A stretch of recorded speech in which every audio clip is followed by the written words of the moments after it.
Hi everyone, my name is Aman and I'm one of the social media managers for TRSS. Congratulations on making it to Ryerson and accepting your admissions. Today I'm going to be talking to you a little bit about how to access your RAMSS account and actually how to do course selection. I know this is a little bit tricky for all of you, so I thought doing a video would be easier in creating a breakdown for you guys.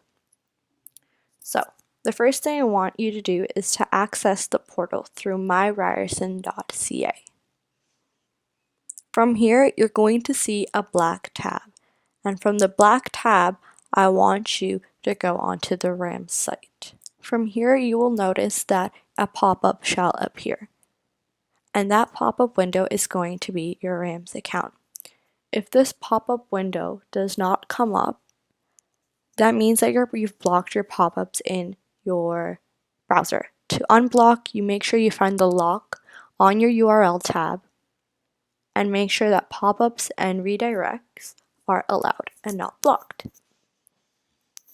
From here, you're going to see your student homepage, and to access your courses, you want to go to Manage Classes.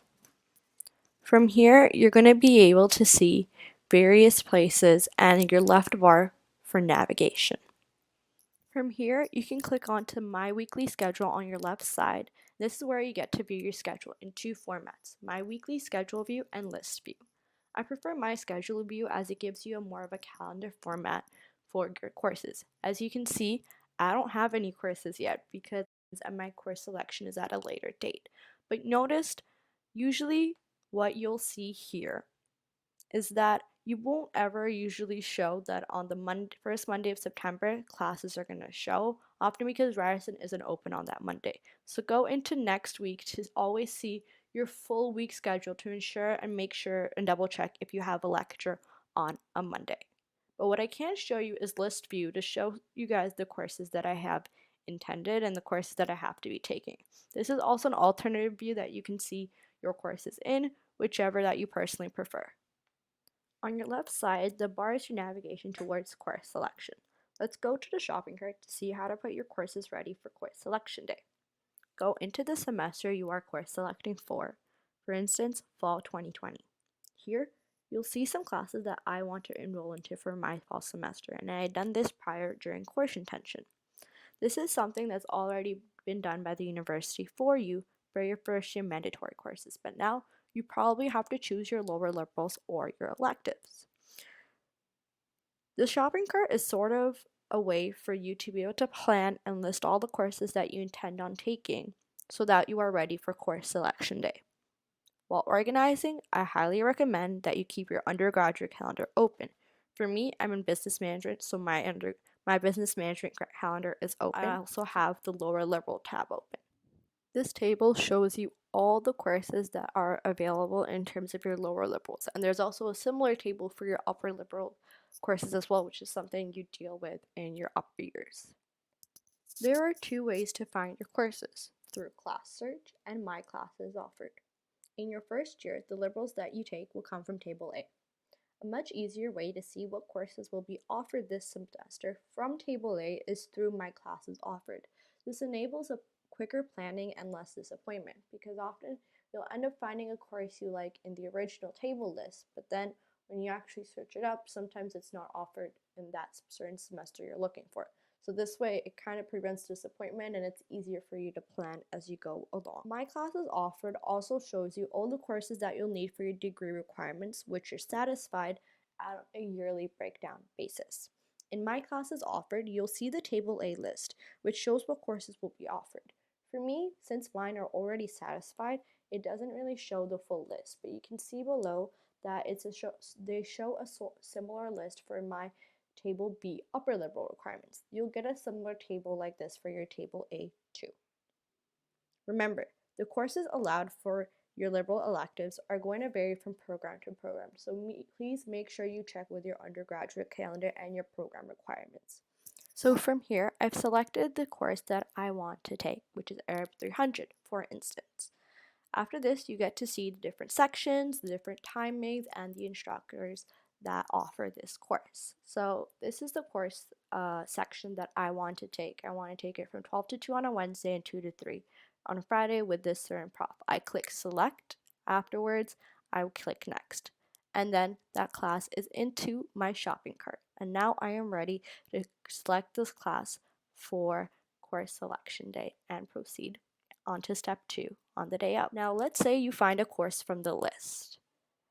In this case, I want to take Arab 101. This is actually a possible lower elective, so this will apply to you guys. You can do this through class search because you actually have the full course code. You are aware to take it. In select subject, you put in the course code letters. Make sure that course number is exactly, so it doesn't give you any other options. Put in 101. After that, I'm going to click search. From here, I get to see all the different sections offered, what time I want to take it with, and a specific prof in particular. Things to keep in mind. A green circle indicates that the class is open and there's still seats available for you to apply in. If it's a blue square, that means the class is closed and spots are full. Find another section. An orange triangle means that you're on the wait list. So from here, I select the section I want and then I click next. If you want the section for sure 100%, I suggest clicking wait list if class is full, ticking that box to make sure that, God forbid, your laptop runs a bit slow on the day of course selection and you actually don't get in the first trial basis. The fact that you're in the wait list, as students filter in and out of classes right up until the first week, you might be able to get a spot. You click next and there you go. I have that class in my shopping cart ready for course selection day. Okay, so now that you have all your courses there in your shopping cart, what do you exactly do on August 11th at 6 a.m.? On this day is where you're going to make sure that all of these courses that are in your shopping cart finally come on your schedule. You proceed to step 2 of 3. Now after this, you follow the instructions accordingly and you're going to hit finish enrolling. At this rate, on my screen, you can see the red crosses because it's not my appropriate course enrollment time as of yet. For you to know that you are successful in course enrollment, you're going to see green tick marks instead of the red. Let's say, for instance, you're in a scenario where the predetermined courses that have been given to you, you're not a fan of the timing given, or the professor, or just that section isn't working out for you. What do you do in that case? Well, then you would actually do something called swap class. For instance, let's say I wanted to switch up my CMN course. I go into class search, I type in my course code accordingly, I hit search, and I find the section that I want to swap it with. And I'm going to put this section into my shopping cart. This is very important that you've also done this beforehand, so then on course selection day, you can just swap classes. Click next again. And once that's done, I have this course in my shopping cart. On the left sidebar, you'll see swap classes. Go into the semester that you're looking to swap your class before. Before you swap, make sure that it's in your shopping cart. Over there, now I have selected the class that I want from my schedule. So the select from your schedule is going to be the class that has already been predetermined and that you want to swap out. After that, you're going to go to the other section with this class. Now select from shopping cart. This is the section that you want to be in that you just got in your shopping cart. This is why I tell you to do it beforehand. After that, click select, and then it's going to process through as normal. Follow the steps accordingly. Remember, swapping is something that you can do during course selection, so keep all the courses you need in terms of your lower liberals, in terms of courses you want to swap. Keep this list prepared for August 11th so that at 6 a.m. you are not panicking there and then, because the system will be a bit slower that day since a lot of students are going to be on the site. It might crash as well, so please be patient with yourself, and I hope that you have a happy course enrolling.